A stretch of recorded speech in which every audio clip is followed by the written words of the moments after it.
का मैं स्वागत करता हूँ। तो आज हम भूगोल विषय पढ़ने वाले हैं और भूगोल विषय में जो घटक है मानचित्र वाचन। तो अभी मैं पीपीटी शेयर कर रहा हूँ।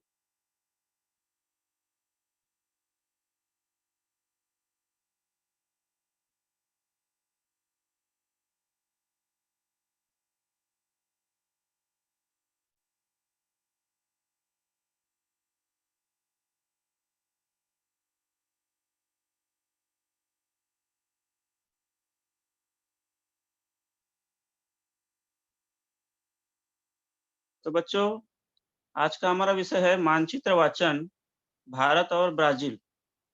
तो 10वीं कक्षा में आपको पता है कि हम भारत और ब्राज़ील इन दोनों देशों का तुलनात्मक अध्ययन करने वाले हैं और मानचित्र वाचन ये जो घटक है, ये बहुत ही महत्वपूर्ण घटक है भूगोल विषय के दृष्टिकोण से, क्योंकि कहा जाता है कि घर बैठे हम पूरा देश का अवलोकन जो है, एक मानचित्र से हम कर सकते हैं और मानचित्र पढ़ते आना ये भूगोल विषय के संदर्भ में बहुत ही महत्वपूर्ण होता है।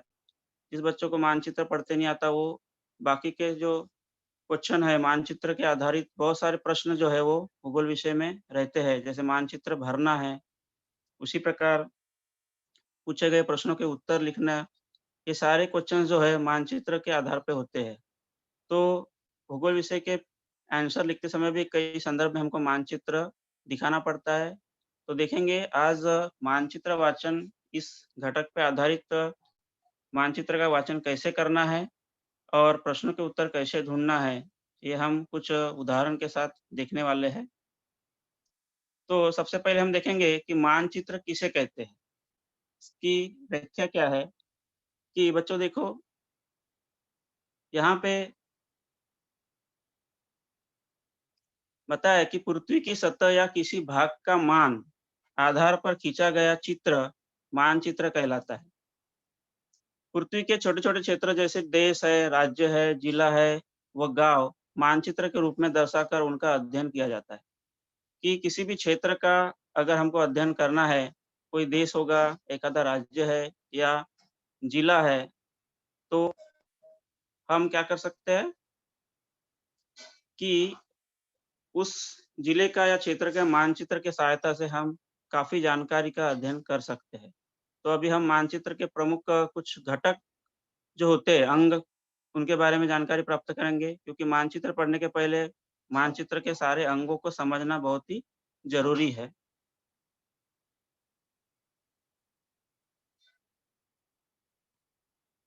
1 मिनट सर।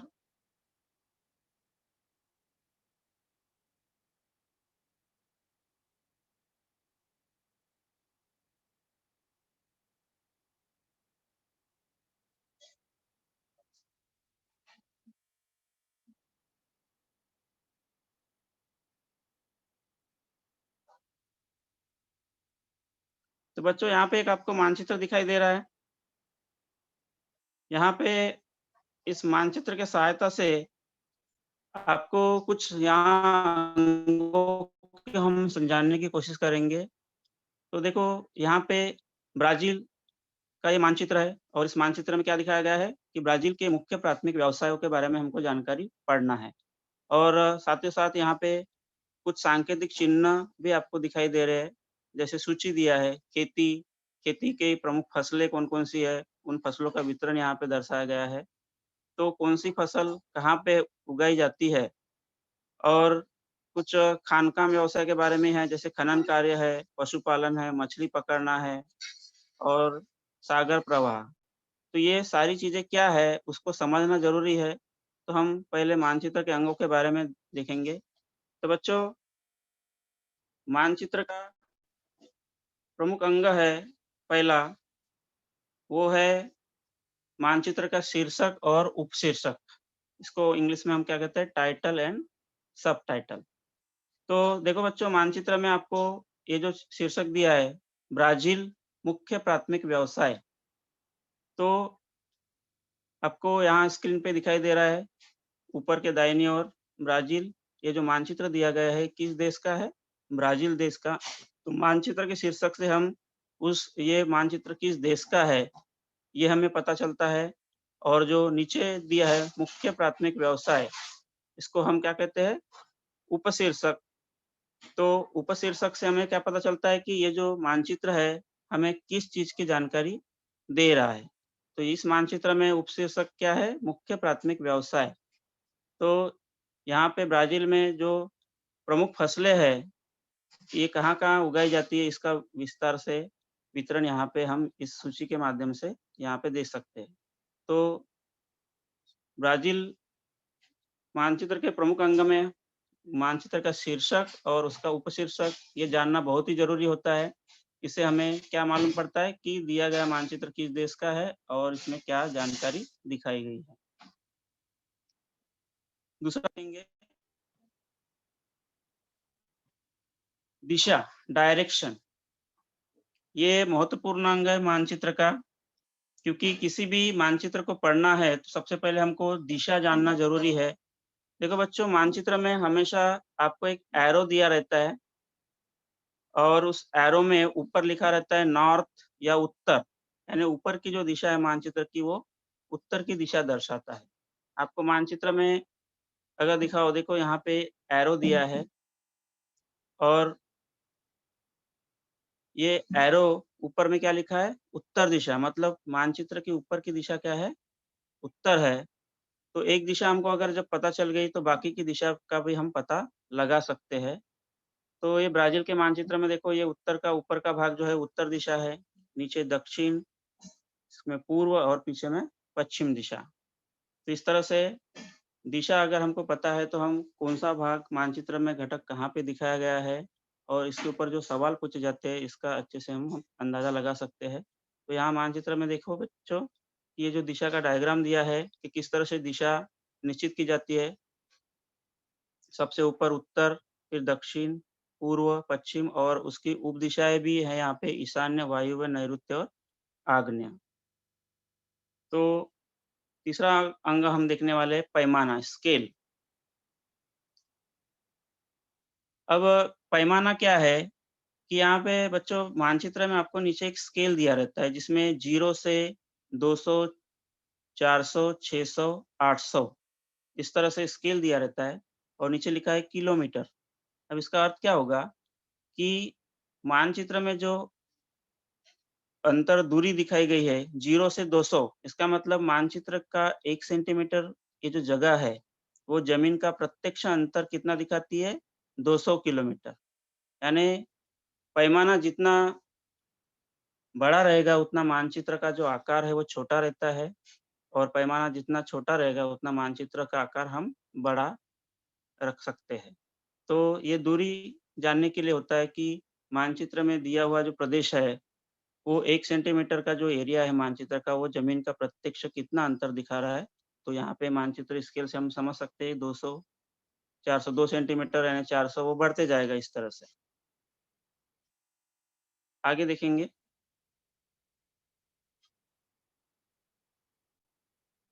चौथा महत्वपूर्ण घटक है सूची और संकेत चिन्ह। तो बच्चों ये सूची जो हर एक मैप में आपको सांकेतिक चिन्ह और सूची दिया रहता है। सूची के द्वारा हम क्या पता कर सकते हैं कि ये जो जानकारी दी गई है मानचित्र में, वो सूची एक ऐसा माध्यम है जिसके सहायता से हम समझ सकते हैं कि दिया हुआ जो जानकारी वो मानचित्र में कहाँ और कैसे देखना है। जैसे यहाँ पे प्रमुख सड़क मार्ग के लिए एक विशेष सांकेतिक चिन्ह का उपयोग किया गया है। अन्य मार्ग, छोटे मार्ग है, सड़क मार्ग है, लौह मार्ग है। लौह मार्ग के लिए विशेष चिन्ह का उपयोग किया गया है। राजधानी का शहर अगर देखना है तो उसके लिए एक सिंबल दिया गया है। कोई एखादा पर्यटन स्थल है, हवाई अड्डे है तो एरोप्लेन का सिंबल आपको दिखाई देगा मानचित्र में। एक आधा बंदरगाह है तो बंदरगाह का सिंबल जो है वो हम देख सकते हैं। और उसी प्रकार फसलों के आधार पे कुछ सांकेतिक चिन्ह भी हम यूज़ कर सकते हैं, जैसे चावल है, मकई है, गन्ना है, मैंगनीज़, कुछ खनन कार्य है, बॉक्साइट है, लोहा और कोयला। तो सांकेतिक चिन्ह और सूची के द्वारा हम पता लगा सकते हैं कि जो जानकारी दी गई है मानचित्र में वो किसकी है और वो स्थान कहाँ पे है। तो मुझे आशा है कि आपको मानचित्र के सारे अंग समझ में आए होंगे। अभी हम मार्च 2021 में एग्ज़ाम होने वाली है आपकी बोर्ड परीक्षा में, तो मानचित्र वाचन पे कुछ प्रश्न पूछा जाने वाला है और उस प्रश्न का स्वरूप कैसा रहेगा। तो देखो बच्चों, यहाँ पे प्रश्न चौथा अ दिया है। दिए गए रेखा मानचित्र में पूछी गई जानकारी दर्शाएँ तथा सूची तैयार कीजिए। तो यहाँ पे कोई भी 4 प्रश्न आपको हल करना है, तो ये जो प्रश्न है, प्रश्न चौथा ये मानचित्र भरने के लिए आपको पूछा जाता है। आज के टॉपिक में हम दूसरा प्रश्न समझने वाले जिसमें प्रश्न चौथा आ जो दिया गया है, कि दिए गए मानचित्र का निरीक्षण करके उसके नीचे पूछे गए प्रश्नों के उत्तर लिखिए। तो बच्चों, प्रश्न चौथा आ जो है, इस घटक पे आज हम चर्चा करेंगे। तो यहाँ पे एग्ज़ाम में आपको 5 प्रश्न दिए रहेंगे और एक मानचित्र दिया रहेगा एक तरह प्रदेश का, जो भारत का हो या ब्राज़ील का हो, कोई भी एक मानचित्र आएगा इसके ऊपर और उस मानचित्र के आधार पे आपको 5 प्रश्न दिए जाएँगे। 5 प्रश्नों में से आपको कोई भी 4 प्रश्न हल करना होता है और हर एक प्रश्न पे आपको 1 मार्क है। तो प्रश्न का उत्तर ढूँढ के आपको उत्तर जो है पूरे शब्द में, वाक्य में लिखना होता है। अगर सही आपको 4 प्रश्न आप सॉल्व करते हो तो आपको 4 मार्क्स इसमें मिलेंगे। तो बच्चों, अभी हम इस प्रश्न के आधार पे कुछ सराव करने वाले हैं। यहाँ पे कुछ मैं मानचित्र दिखाने वाला हूँ और उस पे आधारित कुछ सवाल है, वो हम देखेंगे।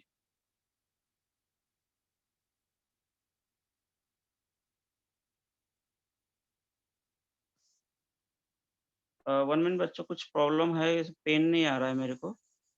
अ, सेटिंग कर रहा हूँ।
हाँ, तो बच्चों, हम चर्चा कर रहे थे कि प्रश्नों का कैसे सराव करना है।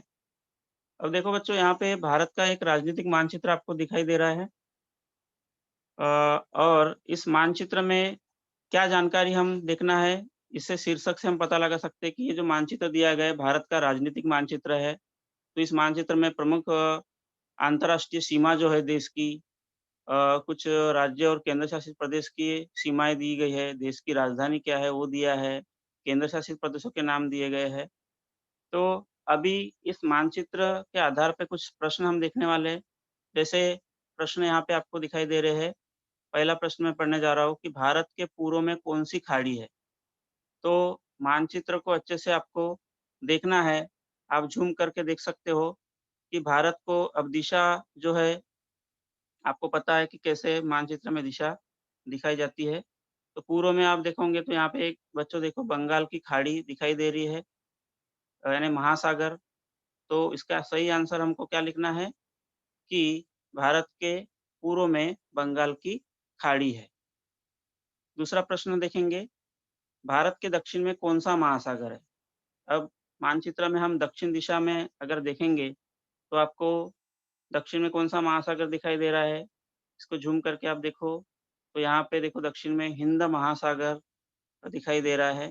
तो सही आंसर आपका क्या होगा कि भारत के दक्षिण में हिंद महासागर है। तो इस तरह से प्रश्नों के उत्तर हमको पूरे शब्द में लिखना होता है। तीसरा प्रश्न है, भारत का अति दक्षिणी छोर कौन-सा है? अति दक्षिणी छोर मतलब भारत के दक्षिण दिशा में सबसे अति दूरी पे कौन-सा स्थान है? तो वो हमको समझना है। तो देखो यहाँ पे लास्ट में आपको यहाँ पे इंदिरा पॉइंट दिखाई दे रहा है, जो भारत का सबसे अति दक्षिणी छोर माना जाता है। तो उत्तर लिखना है कि भारत का अति दक्षिणी छोर कौन-सा है? इंदिरा पॉइंट। तो इस तरह से उत्तर आपको हल करके लिखना है।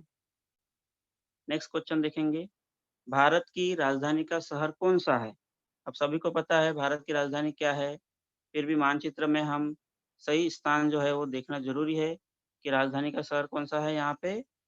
देखो राजधानी का सिंबल जो है आपको यहाँ मानचित्र में दिखाई देगा, एक राउंड में डार्क कलर में आपको सिंबल दिखाई दे रहा है और उस सिंबल से हम पता कि भारत की क्या है। तो यहाँ पे भारत की राजधानी देखो नई दिल्ली दिखाई दे रही है, तो उत्तर लिखना है आपको कि भारत की राजधानी का शहर क्या है? नई दिल्ली है। तो इस तरह से हम मानचित्र में प्रश्नों के उत्तर ढूँढ सकते हैं। नेक्स्ट क्वेश्चन देखेंगे, भारत के पूर्व दिशा में कौन-सा देश है? अब भारत के पूर्व में सीमा से लगा हुआ देश आपको यहाँ से ढूँढना है। तो मानचित्र देखिए, भारत के पूर्व में आपको कौन-सा देश दिखाई दे रहा है? दिशा अगर आपको पता है, तो इस प्रश्न का उत्तर आप आसानी से हल कर सकते हो कि भारत के में उत्तर में दिशा किधर है, उत्तर, दक्षिण, पूर्व, पश्चिम, ये जो दिशा अगर आपको समझ में आ गई, तो इस प्रश्न को हम आसानी से ढूँढ सकते हैं। तो देखो भारत के पूर्व में ये जो म्यांमार देश आपको दिखाई दे रहा है, बांग्लादेश है, तो कोई भी एक देश का नाम आप लिख सकते हैं इसमें, अगर दोनों लिखते हो तो अच्छी बात है। तो इस तरह से प्रश्न का हम अध्ययन सराव कर सकते हैं और बोर्ड में जो परीक्षा में जो प्रश्न पूछे जाते हैं, बहुत ही आसान होते हैं और 4 में से 4 मार्क्स आप अच्छे से उसको प्राप्त कर सकते हो। तो बच्चों ये आपको समझ में आया होगा। अभी हम देखेंगे नेक्स्ट, इस तरह से आपको उत्तर जो है एग्ज़ाम में लिखना है। पहला प्रश्न मैंने जो पूछा था कि भारत के पूर्व में कौन-सी खाड़ी है? तो आपको लिखना है भारत के पूर्व में बंगाल की खाड़ी है। भारत के दक्षिण में कौन-सा महासागर है? तो भारत के दक्षिण में हिंद महासागर है। तीसरा प्रश्न पूछा गया था, भारत का अति दक्षिणी छोर कौन-सा है? तो भारत का अति दक्षिणी छोर जो है इंदिरा पॉइंट है। उत्तर को आप अंडरलाइन भी कर सकते हो, जो मेन पॉइंट उत्तर दिया गया है उसको। भारत की राजधानी का शहर कौन-सा है? तो भारत की राजधानी का शहर क्या है? नई दिल्ली है। उसको भी आप नई दिल्ली को अंडरलाइन करके लिख सकते हैं। लेकिन उत्तर जो है वो पूरे सेंटेंस में आपको लिखना है, तभी आपको पूरा मार्क्स मिलेगा। शॉर्ट में आंसर नहीं देना है। भारत के पूर्व दिशा में कौन-सा देश है पूछा गया था, तो भारत के पूर्व दिशा में कौन-सा देश है? म्यांमार। तो इस तरह से मानचित्र के आधार पे हम प्रश्नों के उत्तर ढूँढ सकते हैं। आपको एक सूचना और देना है कि आपको परीक्षा में 5 प्रश्न पूछे जाते हैं। मान लो आपको पाँचों प्रश्न अगर आ रहे हैं, तो आप पाँचों प्रश्न हल कीजिए। मान लो एक आधा प्रश्न आपका गलत हो गया, तो आपको 5 प्रश्न आपने हल किया है और 1 प्रश्न आपका गलत हो गया, तो आपको 4 मार्क्स तो मिलने ही वाले हैं। 4 क्योंकि आपके बाकी के 4 प्रश्न सही रहेंगे। अगर आप 4 ही प्रश्न अगर हल करते हो तो और 1 गलत हो गया तो आपको 3 ही मार्क्स मिलेंगे। इसीलिए अगर आपको सभी प्रश्नों का उत्तर आता है, तो पाँचों प्रश्न आप हल करने की कोशिश ज़रूर करें। नेक्स्ट देखेंगे, अब यहाँ पे दूसरा मानचित्र मैं यहाँ दिखाने वाला हूँ और इस मानचित्र का शीर्षक क्या है? ब्राज़ील प्रमुख यातायात मार्ग। यहाँ पे बच्चों ब्राज़ील के जो जितने भी महामार्ग यातायात मार्ग है, जिसमें लौह मार्ग है, सड़क मार्ग है, कुछ अन्य जानकारी भी है जैसे राजधानी का शहर, पर्यटन स्थल, हवाई अड्डे और प्रमुख बंदरगाह। ये जानकारी सूची से आप देख सकते हो कि इस मानचित्र में क्या-क्या जानकारी दिखाई गई है। तो नीचे दिशा दी है, एरो में आपको ऊपर उत्तर की दिशा यानी ब्राज़ील का ऊपर का भाग जो है वो उत्तर की दिशा दर्शाता है।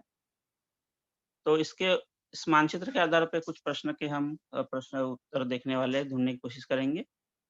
तो देखो बच्चों पहला प्रश्न यहाँ पे मैं पढ़ने जा रहा हूँ कि उपयुक्त मानचित्र क्या दर्शाता है? अब इस प्रश्न का अर्थ क्या होगा कि ये जो मानचित्र दिया गया है, इसमें क्या जानकारी आपको दिखाई गई है, क्या दर्शाता है? तो इस मानचित्र का हम देखेंगे तो आपको समझ में आएगा कि उसका शीर्षक क्या है? ब्राज़ील प्रमुख यातायात मार्ग। मतलब ये जो मानचित्र है ब्राज़ील के प्रमुख यातायात मार्ग को दर्शाता है। तो इस तरह से आप इसका उत्तर लिख सकते हैं। पेन चल नहीं रही बच्चों, सॉरी थोड़ा आपको समझाने में दिक्कत हो रही है। दूसरा प्रश्न हम देखेंगे। स्पष्ट रूप से दिखाई देने वाला महामार्ग कौन-सा है? अब मानचित्र में ऐसा एक महामार्ग है, सड़क मार्ग जिसको बोलेंगे, वो बहुत ही क्लियर आपको मानचित्र में दिखाई देगा। तो देखो बच्चों यहाँ पे आपको एक ब्लू लाइन दिखाई दे रही है जो प्रमुख सड़क मार्ग है ब्राज़ील का। तो सेरा डो डिवीसर जो पश्चिम में जो स्थान है वहाँ से ये महामार्ग स्टार्ट हुआ है। वहाँ से लेके ये ब्राज़ील की राजधानी जो है ब्रासिलिया यहाँ पे 1 मिनट ब्रासिलिया तक ये महामार्ग आपको दिखाई दे रहा है। तो ये इस मार्ग का नाम आपको लिखना है। इस मार्ग का नाम यहाँ पे दिया है ट्रांस अमेज़ोनियन मार्ग। तो ये ब्राज़ील का प्रमुख सड़क मार्ग है। तो प्रश्न का उत्तर आपको लिखना है कि मानचित्र में दिखाई देने वाला प्रमुख महामार्ग कौन-सा है? ट्रांस अमेज़ोनियन मार्ग है। इस तरह से इसका उत्तर हम लिख सकते हैं। नेक्स्ट क्वेश्चन देखेंगे। तीसरा प्रश्न, ब्राज़ील के प्रमुख 2 हवाई अड्डों के नाम लिखिए। अब आपको मानचित्र में देखना है कि हवाई अड्डे ब्राज़ील में कहाँ पे है। तो देखेंगे कि हवाई अड्डों का सिंबल आपको सूची में दिया है एरोप्लेन का। तो ये जो प्लेन का सिंबल जहाँ-जहाँ आपको दिखाई देता है, आप मानचित्र ज़ूम करके देख सकते हैं। तो अति दक्षिण दिशा में आप देखोगे तो ये रियो ग्रांडे है, जहाँ पे एरोप्लेन का सिंबल आपको दिखाई दे रहा है। तो आप उत्तर में लिख सकते हो रियो ग्रांडे। दूसरा है कुटिरीबा, ये भी एक प्रमुख हवाई अड्डा है ब्राज़ील का। तीसरा है रियो डी जनेरो, ये ब्राज़ील का प्रमुख हवाई अड्डा है। विक्टोरिया है, जैसे-जैसे ऊपर जाते जाएँगे आपको ये सिंबल दिखाई देगा। विक्टोरिया नहीं है सॉरी, प्रमुख हवाई अड्डे हमको बताना है। तो पहला है रियो ग्रांडे, दूसरा है पोर्टे अलगर, तीसरा है फोर्टालेज़ा ऊपर की ओर। तो बहुत सारे हवाई अड्डे हैं। आपको कोई जितना पूछा गया है 2 पूछा गया है तो आपको 2 ही लिखना है इसमें, ज़्यादा लिखने की ज़रूरत नहीं। नेक्स्ट क्वेश्चन देखेंगे। ब्राज़ील के 2 प्रमुख बंदरगाह के नाम लिखिए। अब यहाँ पे जो बंदरगाह की सूची दी है, सूची में देखिए कि बंदरगाह का सिंबल क्या है। तो देखो यहाँ पे बंदरगाह का सिंबल सर्वत्र नीचे में आपको दिया है, एक बाण की तरह। तो वो सिंबल मानचित्र में कहाँ पे है, वो आप देखिए। अगर ज़ूम करने के बाद आपको देखेंगे कि जैसे रियो ग्रांडे है, ये ब्राज़ील का एक प्रमुख बंदरगाह है। दूसरा बंदरगाह है यहाँ पे पोर्टे अलगर, तीसरा है रियो डी जनेरो, चौथा है विटोरिया, पाँचवा है सेल्वाडोर, फोर्टालेज़ा, ऊपर की ओर हम देखेंगे साओ लुइस है। तो बहुत सारे बंदरगाह हैं, तो इसमें से आपको कोई भी 2 बंदरगाह के नाम यहाँ पे लिखना है। नेक्स्ट देखेंगे प्रश्न, ब्राज़ील की राजधानी का शहर कौन-सा है? बच्चों आप सभी को मालूम है ब्राज़ील की राजधानी कौन-सी है? अगर आपको मानचित्र में ढूँढ के देखना है लेकिन, तो आपको राजधानी का सिंबल जो है यहाँ पे मानचित्र में दिया होगा डार्क कलर में, राउंड में। तो वो सिंबल देखो, तो यहाँ ज़ूम करके देखेंगे, तो यहाँ पे ब्रासिलिया ये शहर जो दिखाई दे रहा है, तो ब्राज़ील की राजधानी का शहर है। तो इस तरह से आप उत्तर में लिख सकते हो कि ब्राज़ील की राजधानी का शहर क्या है? ब्रासिलिया है। तो बच्चों समझ में आए होंगे आपको ये पाँचों प्रश्न। हम यहाँ पे पाँचों प्रश्न की तैयारी कर रहे हैं क्योंकि एग्ज़ाम में आपको सेम इतने ही प्रश्न पूछने जाने वाले हैं और उसमें से 4 प्रश्न आपको हल करने होते हैं। तो अभी हम उत्तर देखेंगे किस तरह से हमने उत्तर ढूँढा है। पहला प्रश्न पूछा गया था कि मानचित्र ये जो मानचित्र है क्या दर्शाता है? तो उपयुक्त मानचित्र जो है ब्राज़ील के प्रमुख यातायात मार्ग को दर्शाता है। दूसरा प्रश्न हमने देखा था कि प्रमुख रूप से दिखाई देने वाला महामार्ग कौन-सा है? तो मानचित्र में जो ब्लू डार्क लाइन से दिखाई दे रहा है वो महामार्ग का नाम क्या है? ट्रांस अमेज़ोनियन मार्ग। तो ये ब्राज़ील का प्रमुख महामार्ग है। तीसरा प्रश्न हमने देखा था कि ब्राज़ील के प्रमुख हवाई अड्डों के नाम लिखिए। कोई भी 2 हवाई अड्डों के नाम लिखना है। तो रियो ग्रांडे है, कुटिरीबा है, कैपो ग्रांडे है। बोआ विस्टा, तो इस और भी है, तो आपको कोई 2 हवाई अड्डों के नाम इसमें लिख सकते हैं। नेक्स्ट क्वेश्चन पूछा था ब्राज़ील के प्रमुख बंदरगाह के नाम लिखिए, तो यहाँ पे प्रमुख बंदरगाह के नाम इस तरह से उत्तर आपको लिखना है Rio Grande, Rio de Janeiro, Vitoria, Salvador, Fortaleza और ब्राज़ील की राजधानी का नाम ब्रासिलिया। तो इस तरह से पूरे वाक्य में आपको उत्तर लिखना है। तो बच्चों और एक हम मानचित्र यहाँ पढ़ने वाले हैं। तीसरा मानचित्र आपको दिखाई दे रहा है सबको और ये मानचित्र का शीर्षक क्या है? भारत और क्या जानकारी दिखाई दे रहा है मानचित्र में? प्रमुख लोह मार्ग और हवाई अड्डे। ब्राज़ील के प्रमुख लोह मार्ग भारत के प्रमुख लोह मार्ग और हवाई अड्डों का वितरण यहाँ पे इस मानचित्र में दिखाई दिया है। तो इसके आधार पे कुछ सवाल हम देखने वाले हैं। सूची देखिए, सूची में मानचित्र में आपको क्या दिखा है? रेल मार्ग का एक सिंबल दिखाई दे रहा है। प्रमुख रेलवे स्थानक और एरोप्लेन का भी सिंबल दिखाई दे रहा है, जो क्या दर्शाता है? प्रमुख हवाई अड्डे। तो भारत के प्रमुख लोह मार्ग, हवाई अड्डे और सड़क मार्ग रेलवे स्थानक के नाम यहाँ पे दिए हैं। तो देखेंगे इसके आधार पे कुछ प्रश्न। तो पहला प्रश्न है, उपयुक्त मानचित्र क्या दर्शाता है? बहुत सारे मानचित्रों में यही सवाल पहला आपको पूछा जाता है कि ये मानचित्र क्या दर्शाता है? तो मानचित्र का जो शीर्षक दिया रहता है और उपशीर्षक जो रहता है उसी में इसका उत्तर दिया रहता है। तो इस मानचित्र का शीर्षक देखिए, ये मानचित्र क्या दर्शाता है? भारत के प्रमुख लोह मार्ग और हवाई अड्डों को दर्शाता है। तो ये उपशीर्षक में इसकी जानकारी दी रहती है। ये उत्तर आप यहाँ से ढूँढ के लिख सकते हैं। उसके बाद देखेंगे नेक्स्ट क्वेश्चन, पूर्वी तट के किन्हीं 2 हवाई अड्डों के नाम बताइए। अब भारत के पूर्व तट, 2 तट है भारत में, पूर्व और पश्चिम तट। पूर्व में पूर्व तट और पश्चिम में मुंबई से लगा हुआ जो अरब सागर का जो तटीय प्रदेश है और पूर्व में बंगाल की खाड़ी से लगा हुआ जो पूर्व तट जिसको कहते हैं। तो प्रश्न आपको क्या पूछा गया है कि पूर्व तट के किन्हीं 2 हवाई अड्डों के नाम आपको बताना है। तो हवाई अड्डों का सिंबल आप देख सकते हो, एरोप्लेन का सिंबल जहाँ-जहाँ पे दिखाई दे रहा है, तो ये पूर्व तट में आपको देखना है। जैसे यहाँ पे विशाखापट्टनम है, ये प्रमुख हवाई अड्डा है। दूसरा है चेन्नई, एक भारत का प्रमुख हवाई अड्डा है। इधर खड़गपुर दिया है। तो कोई भी 2 हवाई अड्डों के नाम चुन के आपको इस उत्तर में लिखना है। नेक्स्ट क्वेश्चन देखेंगे, मानचित्र में किन राज्य में रेल मार्ग नहीं है? अब बच्चों यहाँ पे आपको पूछा गया प्रश्न कि ऐसा स्थान आपको ढूँढना है कि जहाँ पे रेल मार्ग एक भी नहीं है। तो मानचित्र देखिए और देखो आपको पूरे भारत में रेल मार्ग के जाल दिखाई दे रहे हैं, लेकिन कुछ प्रदेश ऐसे हैं जहाँ पे रेलवे मार्ग की लाइन सूची में जो दिया है, वो बिल्कुल दिखाई नहीं दे रहा है। तो कौन-सा राज्य है?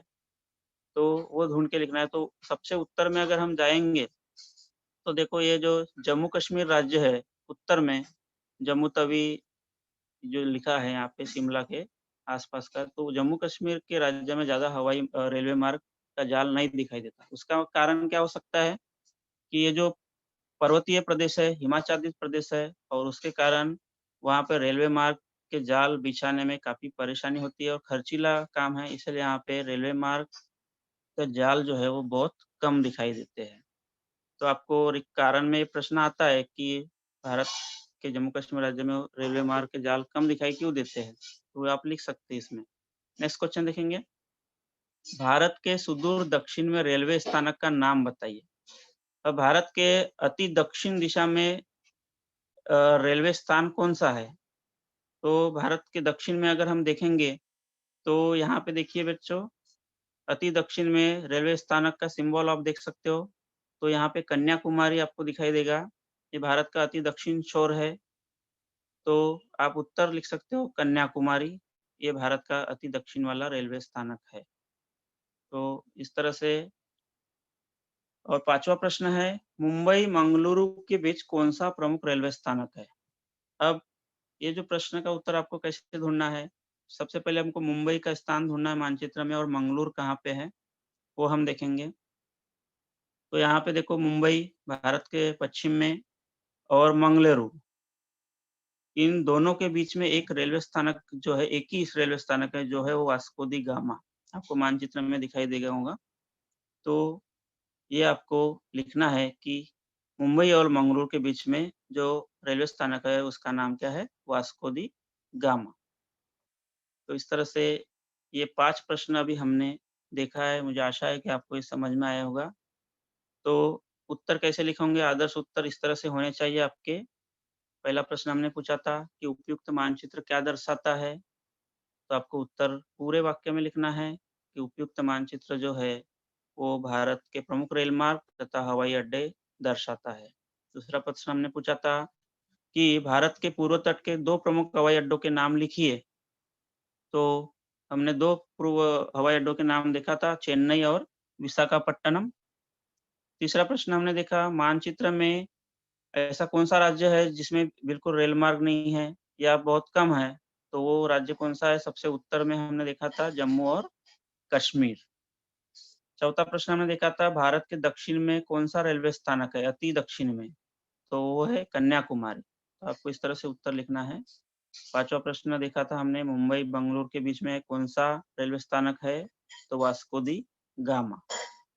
तो इस तरह से बच्चों प्रश्नों के उत्तर आपको हल करके लिखना है। नेक्स्ट और देखेंगे हम मानचित्र। अब ये जो मानचित्र है, ये टाइटल इस मानचित्र का आप देखो ब्राज़ील है, उपशीर्षक क्या दिया है जनसंख्या का घनत्व। मतलब ये जो मानचित्र है भारत के ब्राज़ील के जनसंख्या का घनत्व दिखाता है। अब जनसंख्या का घनत्व मतलब क्या है कि एक निश्चित प्रदेश जो होता है, 1 किलोमीटर का मान लो एक प्रदेश है, वहाँ पे कितनी जनसंख्या रहती है, उसका जो गुणोत्तर दिया जाता है, उसको बोलते हैं जनसंख्या का घनत्व। तो यहाँ प्रति वर्ग किलोमीटर में दिया है जनसंख्या घनत्व हमेशा प्रति वर्ग किलोमीटर में दिखाया जाता है। और बच्चों यहाँ पे सूची देखिए, तो सूची में अलग-अलग रंगों का उपयोग यहाँ पे किया गया है। जैसे 50 से कम अगर जनसंख्या का घनत्व है, तो वहाँ पे थोड़ा येलो कलर से आपको ये क्षेत्र दिखाई दे रहे हैं। और मानचित्र में अगर आप झाँक के देखोगे तो मा ब्रा ब्राज़ील का जो काफ़ी एरिया जो है, ये 50 से कम जनसंख्या के घनत्व वाला क्षेत्र आपको दिखाई देगा। फिर 51 से 100, 101 से 150 थोड़ा गहरे कलर से दिखाया दिया है। 151 से 300 ये ज़्यादा घने अ, जनसंख्या का घनत्व वाले प्रदेश है और 300 से अधिक यानी अति ज़्यादा जिसको बोलेंगे। यानी जनसंख्या घनत्व का वर्णन हम कम, मध्यम, ज़्यादा और अति ज़्यादा इस तरह से हम कर सकते हैं। तो जितना जनसंख्या घनत्व ज़्यादा होगा उतना ही गहरे कलर में रंगों में आपको ये मानचित्र में दिखाया गया है। तो इससे हमको जल्दी समझ में आता है। तो देखेंगे प्रश्न। पहला प्रश्न मैं पढ़ने जा रहा हूँ। इस मानचित्र में वितरण की कौन-सी पद्धति का उपयोग किया गया है? अब बच्चों आपने 9th क्लास में मानचित्र के वितरण की पद्धति का अच्छे से अध्ययन किया है। हमने 9th क्लास में पढ़ा था कि मानचित्र में कौन-कौन सी पद्धति का उपयोग किया जाता है। जैसे बिंदु पद्धति हमने देखा था, क्षेत्रघन पद्धति देखा था। बिंदु पद्धति में क्या होता है कि डॉट-डॉट बिंदुओं के माध्यम से हम जानकारी दिखाते हैं। पैमाना दिया जाता है बिंदुओं के द्वारा, एक बिंदु यानी 1 लाख जनसंख्या इस तरह से। क्षेत्रघन पद्धति हमने देखा था कि क्षेत्रघन पद्धति में हम अलग-अलग रंगों के सहायता से हम जानकारी दिखाते हैं। और तीसरी पद्धति हमने देखा था समघन पद्धति, जिसमें समोच्चता रेखाओं के द्वारा जानकारी दिखाई जाती है, जैसे तापमान वगैरह है, हवा का रुख है। तो ये जो प्रश्न आपको पूछा गया है कि इस मानचित्र में कौन-सी पद्धति का उपयोग किया गया है? तो हमने देखा बच्चों कि यहाँ पे अलग-अलग रंगों का उपयोग किया गया है और कई फीके और कई गहरे कलर का यूज़ किया गया मतलब ये मानचित्र की कौन-सी पद्धति है, आप समझ गए होंगे। तो ये मानचित्र की क्षेत्रघन पद्धति जिसको बोलेंगे, इसमें अलग-अलग रंगों का उपयोग किया गया है। तो आप उत्तर में लिखो कि इस मानचित्र में क्षेत्रघन पद्धति का उपयोग किया गया है। नेक्स्ट क्वेश्चन देखेंगे, ब्रासीलिया की जनसंख्या का घनत्व कितना है? तो ब्रासीलिया जो है ये ब्राज़ील की राजधानी का शहर है। आपको मानचित्र में स्पष्ट रूप से आपको दिखाई देगा। देखो, ये जो ब्रासीलिया दिखाई दे रहा है, जहाँ पे नाम है और उसमें एक गहरा कलर है, कथई कलर आपको दिखाई देगा। तो आप सूची देखिए, सूची की तरफ बढ़िए कि ये कलर का क्या दिखाई दिया है, कितना घनत्व दिखाई दे दर्शाता है ये कलर। तो ये डार्क एकदम गहरा कलर जो है कथई उसमें 300 से अधिक सूची से हम देख सकते हैं। मतलब ब्रासीलिया, ये जो राजधानी का शहर है, इस राज्य शहर की जनसंख्या घनत्व कितना है? 300 से अधिक। तो उत्तर में हम लिख सकते हैं कि ब्रासीलिया का जनसंख्या घनत्व कितना है? 300 से अधिक प्रति वर्ग किलोमीटर है। तीसरा प्रश्न मैं पढ़ रहा हूँ, सबसे अधिक जनसंख्या का घनत्व किस राज्य में? अभी अभी मैंने बताया बच्चों कि सबसे डार्क जो कलर आपको दिखाई दे रहा है मानचित्र में, तो वो सबसे अधिक जनसंख्या के घनत्व वाले राज्य है। तो देखो ब्राज़ील के मानचित्र के अगर हम थोड़ा नज़र डालेंगे, तो सबसे गहरे कलर में जो यहाँ पे 3 ही शहर आपको दिखाई दे रहे हैं। सबसे गहरे में जैसे ये देखो रियो डी जनेरो और ब्रासिलिया हमने 2 देखा था यहाँ पे। उसके बाद ये थोड़ा साओ पाउलो शहर है। लेकिन सबसे अधिक आपको पूछा गया है प्रश्न में, तो सबसे अधिक गहरा कलर दर्शाने वाले राज्य कौन से हैं? रियो डी जनेरो।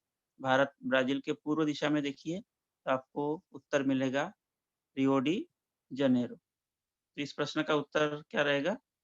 रियो डी जनेरो। चौथा प्रश्न देखेंगे, साओ पाउलो इस राज्य का घनत्व कितना है? अब आपको क्या करना पड़ेगा कि साओ पाउलो ये राज्य ब्राज़ील के मानचित्र में कहाँ पे है? तो देखेंगे, देखो आपको स्पष्ट रूप से दिखाई दे रहा है साओ पाउलो, ये ब्राज़ील के दक्षिण भाग में। और ये सूची में देखिए कि ये कलर कितना द द घनत्व दर्शाता है। तो सूची में आपको ऊपर से चौथे कलर का जो रंग दिखाई दे रहा है 151 से 300 प्रति वर्ग किलोमीटर। मतलब साओ पाउलो इस शहर का जनसंख्या का घनत्व कितना है बच्चों? वो है 151 से 300 प्रति वर्ग किलोमीटर। तो उत्तर में आपको लिखना है। नेक्स्ट देखेंगे प्रश्न, 5वां और लास्ट प्रश्न है, अमेज़न नदी के मैदानी प्रदेश में जनसंख्या का घनत्व कितना है?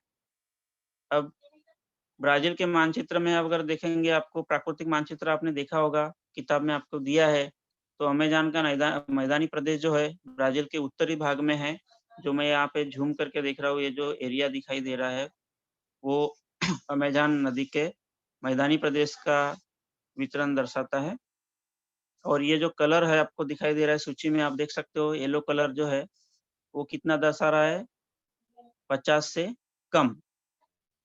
यानी उत्तर आप क्या लिखोगे कि अमेज़न नदी के मैदानी प्रदेश में जनसंख्या का घनत्व कितना है? 50 प्रति वर्ग किलोमीटर से भी कम है। तो इस तरह से अभी हमने पाँचों प्रश्न देखे हैं। आदर्श आंसर आप इस तरह से लिख सकते हैं। पहला प्रश्न पूछा गया था कि इस मानचित्र में कौन से पद्धति का उपयोग किया गया है? तो उत्तर लिखना है कि इस मानचित्र में क्षेत्रघन पद्धति का उपयोग किया गया है, क्योंकि अलग-अलग रंगों का उपयोग किया गया है। दूसरा प्रश्न हमने देखा था कि ब्रासीलिया का जनसंख्या घनत्व कितना है? तो हमने सूची में देखा था कि ब्रासीलिया ये ब्राज़ील की राजधानी का शहर है और इसीलिए वहाँ पे जनसंख्या बहुत ज़्यादा है। तो यहाँ पे जनसंख्या घनत्व 300 प्रति वर्ग किलोमीटर दिखाई देता है। तीसरा प्रश्न हमने पूछा था कि सबसे अधिक जनसंख्या घनत्व कौन से राज्य में है? तो सबसे अधिक जनसंख्या घनत्व का सिंबल हमने देखा सूची में डार्क कथई कलर में, तो वो है रियो डी जेनेरो, क्योंकि ये ब्राज़ील का प्रमुख शहर है और काफ़ी सुख सुविधाएँ है, उद्योग धंधों का विकास हुआ है, इसलिए यहाँ पे जनसंख्या घनत्व अधिक दिखाई देता है। चौथा प्रश्न हमने देखा था बच्चों, साओ पाउलो इस राज्य का घनत्व कितना है? तो ब्राज़ील के मानचित्र में हमने देखा साओ पाउलो और सूची में देखा कि ये घनत्व कितना दिखा रहा है 151 से 300 प्रति वर्ग किलोमीटर। और लास्ट प्रश्न हमने देखा था अमेज़न नदी के मैदानी प्रदेश में जनसंख्या का घनत्व कितना है? तो येलो कलर में सूची में दिया है और ये कलर कितना दिखाई दे रहा है? 50 वर्ग किलोमीटर से भी कम दिखाता है। मतलब अमेज़न नदी के मैदानी प्रदेश में जनसंख्या का घनत्व 50 वर्ग किलोमीटर से भी कम है, काफ़ी कम है। इसका कारण भी आपको मैं बता देता हूँ कि ये जो अमेज़न नदी का मैदानी प्रदेश है, ये जंगलों से व्याप्त है वाला प्रदेश है। अमेज़न नदी का कछारी प्रदेश है, दलदल वाला प्रदेश है और इसीलिए यहाँ पे जो रास्ते हैं या कोई सुख-सुविधाएँ जो है उसका विकास नहीं हो पाया, तो इसीलिए यहाँ पे जनसंख्या घनत्व जो है वो कम दिखाई देता है। तो अभी तक बच्चों हमने जो मानचित्र पढ़ा है, आपको समझ में आया होगा। कुछ तकनीकी प्रॉब्लम की वजह से यहाँ पे पेन चल नहीं पा रहा है, इसलिए मैं आपको क्लियरली समझा के नहीं दे रहा हूँ, समझ में नहीं आ रहा है, तो फिर भी देखेंगे, मुझे आशा है कि आप समझ जाओगे। अब बच्चों यहाँ पे एक मानचित्र आपको फिर से दिखाई दे रहा है। देखो बोर्ड प्रश्न में किस तरह से प्रश्न पूछा जाता है। प्रश्न चौथा ब, दिए गए मानचित्र का अध्ययन कीजिए और प्रश्नों के उत्तर दीजिए। यानी आपको ब्रैकेट में एक मानचित्र दिया है और उसके नीचे 6 सवाल दिए गए हैं। 6 प्रश्नों में से आपको कोई भी 4 प्रश्न हल करना होता है, पहले ही मैंने बताया है और हर एक प्रश्न को आपको 1 मार्क यानी 4 मार्क्स इस प्रश्न पे है। तो ये जो मानचित्र दिया गया है, इसको आप ज़ूम करके देख सकते हैं, अगर दिखाई नहीं देता होगा तो। तो भारत के जनसंख्या का घनत्व दिखाता है। शीर्षक से हमको पता चल सकता है कि ये जो मानचित्र दिया गया है, वो भारत की क्या जानकारी दिखा रहा है, तो जनसंख्या का घनत्व और ब्रैकेट में दिया है 2011 यानी 2011 में भारत में जनसंख्या घनत्व कितना था, ये दिखाया गया है। यहाँ पे भी बच्चों क्षेत्रगण पद्धति का उपयोग किया गया है। सूची में आप देख सकते हो यहाँ पे अलग-अलग रंगों का उपयोग किया गया है। अगर 100 से कम है तो थोड़ा फीका कलर, सबसे डार्क कलर जो है वो सबसे अधिक जनसंख्या घनत्व दिखाई दे रहा है, 500 से भी अधिक। तो इस तरह से जैसे अभी इस पिछले मानचित्र में हमने देखा सेम वैसा ही मानचित्र है, लेकिन ये भारत का मानचित्र है। तो पहला प्रश्न मैं पढ़ने जा रहा हूँ। पूर्वोत्तर भारत के किन राज्यों में जनसंख्या का घनत्व कम है? अब पूर्वोत्तर भारत मतलब भारत का जो पूर्व भाग है, अति पूर्व वाला जो भाग है, तो यहाँ पे आप सूची में देखिए कि भारत के पूर्व भाग में जनसंख्या का घनत्व कितना है। तो किन राज्यों में जनसंख्या घनत्व कम दिखाई देता है? तो देखो एक फीके कलर में आपको एक ही राज्य यहाँ पे दिखाई देगा, वो है अरुणाचल प्रदेश। अति पूर्व में देखिए सबसे ऊपर में तो आपको अरुणाचल प्रदेश ये जो राज्य है भारत का, यहाँ पे जनसंख्या घनत्व कम दिखाई देता है। उसका कारण भी बता सकता हूँ कि ये जो प्रदेश है, पहाड़ी वाला प्रदेश है और इसके लिए वहाँ पे जनसंख्या जो है, खेती का विकास नहीं हो पाया उतना। यानी प्राकृतिक जो रचना है वो ऊबड़-खाबड़ होने की वजह से यहाँ पे जनसंख्या घनत्व जो है वो कम दिखाई देता है। तो पहले का उत्तर आपको समझ में आया होगा। दूसरा प्रश्न देखेंगे, केरल राज्य का जनसंख्या घनत्व कितना है? अब केरल राज्य कहाँ पे है? तो मानचित्र को आप ज़ूम करो, देखो भारत के दक्षिण दिशा में सबसे लास्ट में आपको केरल राज्य दिखाई दे रहा है और बहुत ही गहरे कलर से सूची में दिया गया है और ये कलर क्या दर्शाता है आपको सूची में देखना है। ये गहरा कलर जो है वो 500 से अधिक जनसंख्या घनत्व दिखाता है। तो उत्तर आपका क्या आएगा कि केरल राज्य में जनसंख्या घनत्व कितना है? 500 से भी अधिक। तो इस तरह से आप उत्तर लिख सकते हैं। तीसरा प्रश्न यहाँ पूछा गया है कि गंगा के मैदानों में स्थित किन्हीं 2 प्रदेशों के नाम बताइए, जिनकी जनसंख्या का घनत्व अधिक है। अब गंगा का मैदानी प्रदेश कहाँ है? वो आपको ढूँढना पड़ेगा। तो पंजाब से लेके उत्तर प्रदेश, बिहार, ये जो गहरे कलर में आपको मानचित्र में दिखाई दे रहा है, पंजाब, चंडीगढ़, हरियाणा, उत्तर प्रदेश और बिहार, पश्चिम बंगाल, ये जो भाग दिखाई दे रहा है, उसको गंगा का मैदानी प्रदेश कहा जाता है। तो आपको प्रश्न क्या पूछा गया है कि 2 प्रदेशों के नाम आपको लिखना है, जहाँ पे जनसंख्या का घनत्व बहुत अधिक है। तो आप इसमें से कोई 2 राज्य के नाम लिखें, पंजाब, हरियाणा, उत्तर प्रदेश, बिहार। इसमें से आपको कोई भी 2 राज्य के नाम यहाँ पे उत्तर में लिखना है। नेक्स्ट क्वेश्चन देखेंगे। चौथा प्रश्न है, उत्तर भारत के एक प्रदेश का नाम बताइए, जिसकी जनसंख्या घनत्व कम है। अब उत्तर भारत मतलब भारत के उत्तर दिशा में ऐसा कौन-सा राज्य है? कोई भी एक राज्य का नाम बताना जहाँ जनसंख्या घनत्व कम है। तो सूची के आधार पे हम पता लगा सकते हैं कि सबसे फीके कलर में जो प्रदेश दिया है वो जनसंख्या के कम घनत्व वाले प्रदेश है। तो यहाँ पे उत्तर की ओर पूछा गया है, तो भारत के उत्तर में हम देखेंगे तो उत्तर भारत में जम्मू-कश्मीर ये जो राज्य है, हिमाचल प्रदेश है और उत्तराखंड, ये 3 राज्य यहाँ पे दिखाई दे रहे हैं, जहाँ की जनसंख्या की घनत्व की क्षमता कितनी है? 100 से भी कम है। वो हम सूची से देख सकते हैं। तो उत्तर आपका क्या आएगा? जम्मू-कश्मीर, हिमाचल प्रदेश और उत्तराखंड। यहाँ पे आपको एक राज्य का भी नाम लिखेंगे तो भी आपको पूरे मार्क्स मिलेंगे। 5वां प्रश्न देखो, पूर्वी तट पर स्थित अधिक जनसंख्या घनत्व वाला राज्य का नाम बताइए। अब भारत का जो पूर्व तट है, यहाँ पे पूर्व तट पे कौन-कौन से राज्य है, जहाँ पे अधिक जनसंख्या घनत्व दिखाई दे रहा है? तो सबसे अधिक जनसंख्या घनत्व देखो तमिलनाडु राज्य आपको दिखाई दे रहा है, जो गहरे कलर में दिया गया है। तो ये पूर्व तट पे है, तो आप उत्तर लिख सकते हैं कि भारत में पूर्व तट पे तमिलनाडु राज्य का जनसंख्या घनत्व जो है वो अधिक है। उधर पश्चिम बंगाल भी आप ऊपर में देख सकते हैं, तो पश्चिम बंगाल और तमिलनाडु 2 राज्य के नाम आप यहाँ पे लिख सकते हैं। और लास्ट वाला प्रश्न मैं पढ़ने जा रहा हूँ बच्चों। उत्तर-पश्चिम में स्थित उस राज्य का नाम बताइए जिसका जनसंख्या घनत्व मध्यम है। अब उत्तर-पश्चिम मतलब क्या है? कि भारत के उत्तर की ओर और थोड़ा पश्चिम पश्चिम दिशा में। तो ये जो हाइलाइट मैं कर रहा हूँ अभी देखो, ज़ूम किया, तो यहाँ पे उत्तर और पश्चिम दिशा में एक ही राज्य है, वो है राजस्थान, जहाँ पे जनसंख्या घनत्व कम दिखाई देता है। थोड़ा रंग जो है सूची में वो फीका कलर का है। तो आपको उत्तर में लिखना है कि उत्तर-पश्चिम में अ, राजस्थान इस राज्य की जनसंख्या घनत्व क्या है? कम दिखाई दे मध्यम घनत्व है। मध्यम पूछा गया है, मतलब कम भी नहीं है और ज़्यादा भी नहीं है, मध्यम है। क्योंकि राजस्थान का ये जो प्रदेश है, वो रेगिस्तानी प्रदेश है, इसीलिए यहाँ पे जनसंख्या घनत्व जो है वो मध्यम पाया जाता है। तो इस तरह से एग्ज़ाम में पूछे गए प्रश्नों के उत्तर आप आसानी से हल कर सकते हो और बहुत ही आसान है प्रश्नों के उत्तर ढूँढना। तो इसका आदर्श उत्तर आपको इस तरह से लिखना है। पहला प्रश्न मैंने पूछा था कि भारत में पूर्वोत्तर भारत में कौन-सा राज्य है जहाँ पे जनसंख्या घनत्व कम है? तो वो है अरुणाचल प्रदेश। दूसरा प्रश्न हमने पूछा था कि केरल राज्य के जनसंख्या घनत्व कितना है? तो हमने उत्तर ढूँढा था कि केरल राज्य का जनसंख्या घनत्व कितना है? 500 प्रति वर्ग किलोमीटर। तीसरा प्रश्न पूछा गया था, गंगा के मैदानी प्रदेशों में पंजाब है, हरियाणा है, उत्तर प्रदेश, इस राज्य का जनसंख्या घनत्व अधिक है।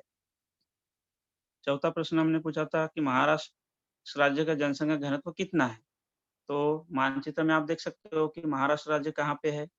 महाराष्ट्र राज्य ज़ूम करो, वहाँ पे लिखा है महाराष्ट्र राज्य और ये कलर, ये जो रंग दिया गया है, वो जनसंख्या का कौन-सा घनत्व दिखाता है? तो सूची में आप देख सकते हो ये रंग क्या दर्शाता है कि मध्यम घनता वाला प्रदेश है। तो 100 251 से 500 ये सूची में हम देख सकते हैं। तो उत्तर क्या आएगा आपको कि महाराष्ट्र राज्य की जनसंख्या का घनत्व कितना है? 251 से लेके 500 वर्ग किलोमीटर। 5वां प्रश्न है बच्चों, पूछा था कि अति पश्चिम में स्थित जो राज्य है, उस राज्य का नाम लिखना था कि जहाँ पे मध्यम घनता है, तो वो राज्य कौन-सा था? राजस्थान। तो इस तरह से अभी हमने बहुत सारे मानचित्र का अध्ययन किया है, आपको समझ में आया होगा। तो और कुछ मार्च 2021 में आपको एक प्रश्न पूछा गया था, सॉरी मार्च 2020 में, वो भी मैं आपको बता देता हूँ।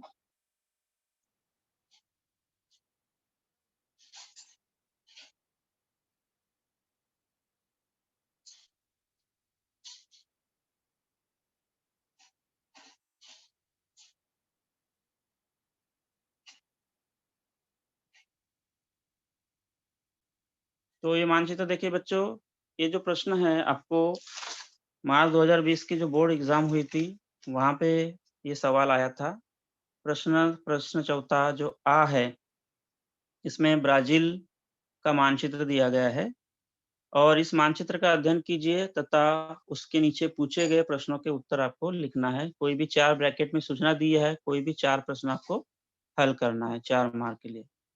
तो ये जो मानचित्र है, किस चीज़ के बारे में है? आप उस मानचित्र के टाइटल से पता लगा सकते हैं। तो टाइटल देखिए, क्या है? ब्राज़ील वार्षिक औसत वर्षा एवं तापमान। यानी ये जो मानचित्र है, क्या जानकारी दिखा रहा है हमको कि ब्राज़ील में वार्षिक सरासरी वर्षा कितनी होती है और तापमान का वितरण दर्शाता है। तो अब हम प्रश्नों के उत्तर देखेंगे। इस मानचित्र में देखो बच्चों कुछ समुच्चता दर्शक रेखाओं का उपयोग किया गया है और उसमें कुछ अंक भी आपको दिखाई दे रहे हैं। जैसे 18 है, 23 है, कई 28 दिखाई दे रहे हैं। ये क्या है? तो ये ब्राज़ील के औसत तापमान का वितरण दर्शाने वाली समोच्चता दर्शक रेखाएँ हैं। इसको क्या कहते हैं? समोच्चता दर्शक रेखा। तो पहला प्रश्न हम पढ़ने जा रहे हैं अभी कि ब्राज़ील के किस भाग में अधिक वर्षा होती है? तो देखो वर्षा का वितरण जो है मिलीमीटर में आपको सूची में दिया गया है, वार्षिक औसत वर्षा। तो अधिक गहरा रंग जो जहाँ पे दिखाई दे रहा है वो कितना वर्षा का वितरण दर्शाता है? 3000 से भी अधिक। तो 3000 वाले मिलीमीटर वर्षा जहाँ पे होती है, वो ब्राज़ील का कौन-सा क्षेत्र है?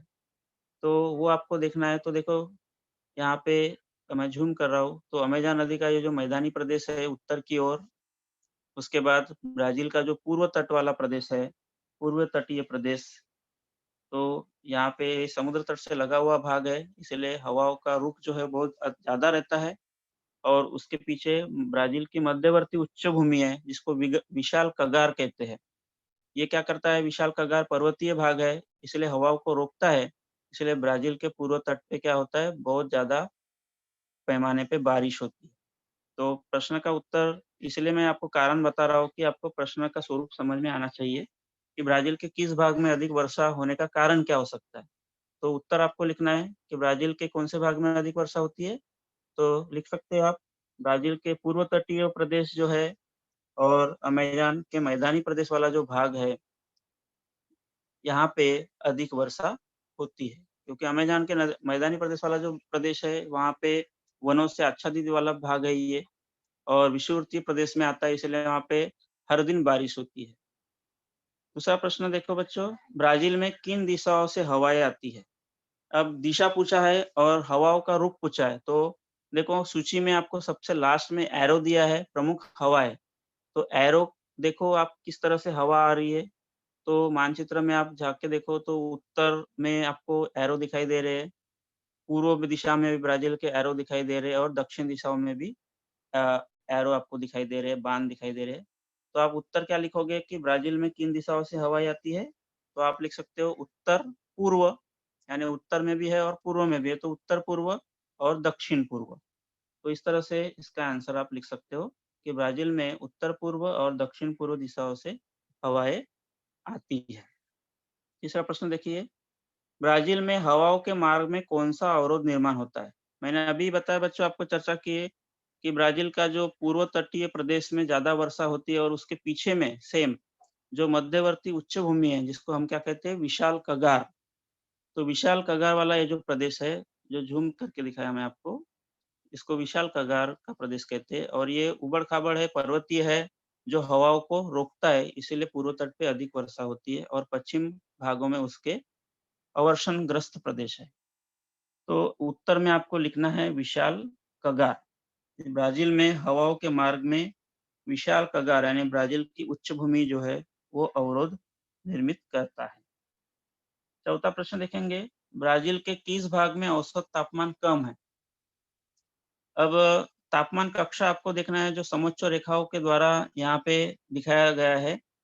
तो देखो समोच्च रेखाओं में मूल्य भी दिया गया है और अंकों में लिखा है, कहीं 28 दिखाई दे रहा है। ब्राज़ील के उत्तरी भाग में अगर आप देखोगे तो यहाँ पे समोच्चता रेखा देखिए, वहाँ पे मूल्य कितना है 28 और मध्यवर्ती भाग में आप देखोगे तो यहाँ 23 लिखा है, समोच्चता रेखा है और दक्षिण में आप देखोगे तो 18 दिखाई दे रहा है। तो प्रश्न क्या पूछा है आपको कि ब्राज़ील के किस भाग में औसत तापमान कम है? तो जहाँ पे मूल्य 18 दिखाई दे रहा है, तो ये ब्राज़ील का कौन-सा भाग है? पूर्व है, पश्चिम है, उत्तर है या दक्षिण है? तो दिशाओं के आधार पे हम निश्चित कर सकते हैं। तो ये ब्राज़ील का जो दक्षिण भाग है, यहाँ पे तापमान कक्षा कितनी है? 18 डिग्री सेंटीग्रेड। तो आप लिख सकते हो कि ब्राज़ील के दक्षिणी भाग में औसत तापमान क्या है? कम दिखाई दे रहा है। तो उत्तर आपको ये लिखना है दक्षिण भाग। लास्ट क्वेश्चन है 5वां, ब्राज़ील के किस भाग में तापमान अधिक है? अब तापमान सबसे ज़्यादा कहाँ पे दिखाई देता है? तो मानचित्र की सहायता से हम पता लगा सकते हैं कि समुच्चता रेखाएँ जो है, जहाँ पे तापमान 28 दिखाई दे रहा है, कई जगह 23 दिखाई दे रहा है, कई जगह 18 दिखा दिया है। मतलब 28 समोच्चता रेखा का मूल्य जहाँ पे दिखाई दे रहा है, वो अधिक तापमान वाला प्रदेश है, क्योंकि ये विषुवृत्तीय भाग है। देखो ब्राज़ील का जो उत्तरी भाग है, तो भूमध्य रेखा वाला प्रदेश है, विषुवृत्तीय रेखा का प्रदेश है, इसीलिए सूरज की किरणें यहाँ पे ज़्यादा वर्ष भर रहती है और इसीलिए यहाँ पे तापमान कक्षा जो है वो ज़्यादा दिखाई देती है और वहाँ पे तापमान कक्षा कितना है 28। ब्राज़ील के उत्तरी भाग में आपको समोच्च रेखाओं के द्वारा ये पता लगा सकते हैं। तो आपका सही उत्तर क्या होना चाहिए कि ब्राज़ील के उत्तरी भाग में तापमान कक्षा जो है वो अधिक दिखाई देती है। तो बच्चों इस तरह से अभी हमने जो मानचित्र वाचन ये जो प्रश्न है और मानचित्र की सहायता से किस तरह से प्रश्नों के उत्तर लिखे जाते हैं, ये अभी हमने देखा। मुझे आशा है कि आपको सारे सवालों के प्रश्न के उत्तर आपको समझ में आए होंगे। तो इस तरह से किसी को इस भाग पे कुछ प्रश्न पूछना रहेगा, तो आप ज़रूर पूछिए।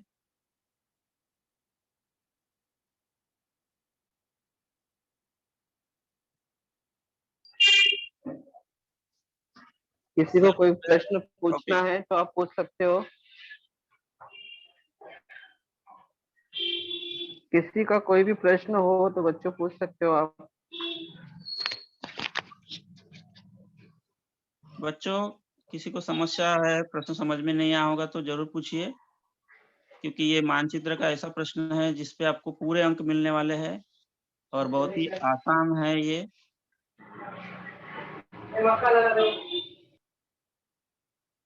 और सभी को ये प्रश्न एग्ज़ाम में हल करना है, छोड़ना नहीं है।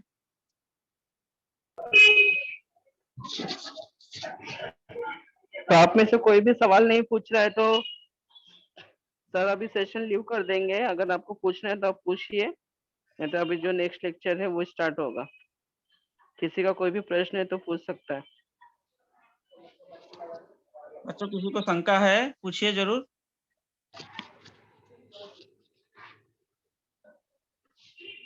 ओके ठीक है, फिर हम ये मान के चलते हैं आप में से किसी को कुछ नहीं पूछना है।